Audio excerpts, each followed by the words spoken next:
important current affairs হ'ল অক্ষয় কুমাৰৰ এখন ৰিচেণ্ট মুভি ওলাইছে কেশৰী চেপ্টাৰ 2 বহুতে হয়তো চাইছে মই এতিয়ালৈকে চোৱা নাই তো এই কেশৰী মুভিখন কাৰ ওপৰত ওলাইছে এটা নিউজত আহি আছে গতিকে আমি সেই মানুহজনৰ বিষয়ে জানো আহকচোন সেই মানুহজন হ'ল শ্ৰী শংকৰন নায়াৰ শ্ৰী চেত্তুৰ শংকৰন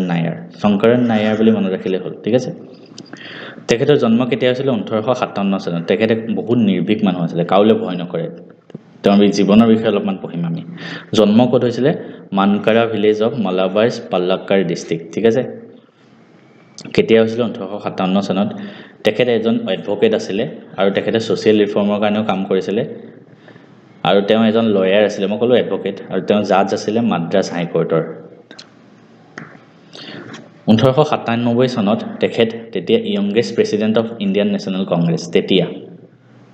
তাৰ আগত মানে ইয়ংগেষ্ট কোনো নাছিল 1897 চনত যেতিয়া তেখেত ভাৰতীয় জাতীয় কংগ্ৰেছৰ সভাপতি হ'ল সেই সময়খিনিত তেখেত ইয়ংগেষ্ট প্ৰেসিডেন্ট আছিল আটাইতকৈ সৰু সভাপতি ভাৰতীয় জাতীয় কংগ্ৰেছৰ শ্ৰী শংকৰন নায়াৰ তেতিয়া সময়ত এতিয়া আপোনালোকে কোন হয় ক'বচোন মানে এতিয়ালৈকে যদি খুদে এতিয়া কোন হয় আপুনি ক'ব and at that time he was the only Malayali to hold the post ever তেখেতে কি আছিল তাৰ উপৰি তেওঁ ভাইসৰয় কাউন্সিলতো আছিল কিন্তু 13 এপ্ৰিল 1919 চনত যেতিয়া পাঞ্জাবৰ জালিয়ানাৱালাবাগৰ হত্যাকাণ্ড সকলোৱে হয়তো পঢ়িছে কিমান মানুহক ব্ৰিটিছে গুলিয়াই হত্যা কৰিছিল জালিয়ানাৱালাবাগত তো সেইখিনি হোৱাৰ পিছত তেখেতে ৰিজাইন কৰি দিছিলে ভাইসৰয় কাউন্সিলৰ পৰা তাৰ প্ৰটেষ্টৰ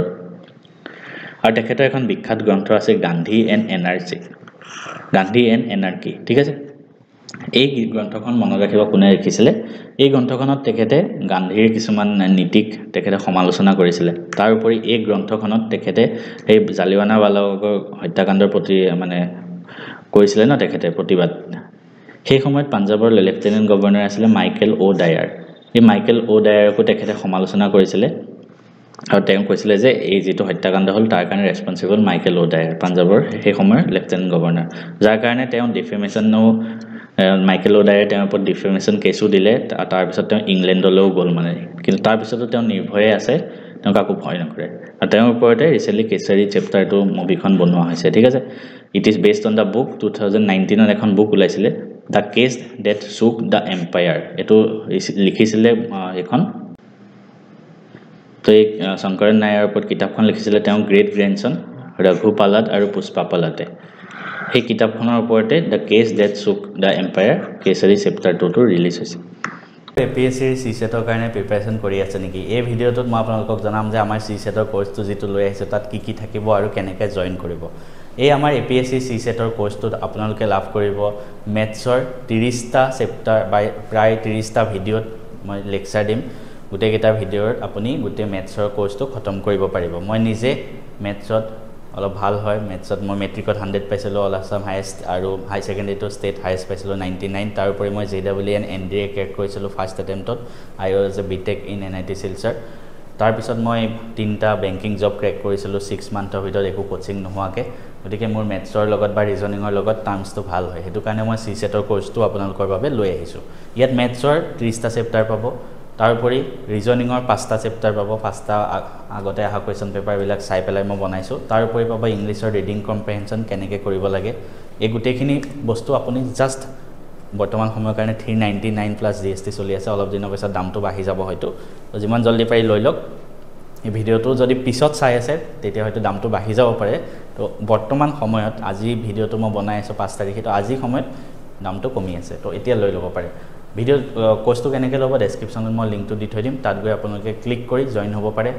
বা আপুনি মেথছ এণ্ড ফিজিক্স হাব এপটো আমাৰ ডাউনলোড কৰিব এই এপটোতে পাব গোটেইখিনি মেথছ এণ্ড ফিজিক্স হাব এপত গৈ আপুনি কোৰ্সটো পাব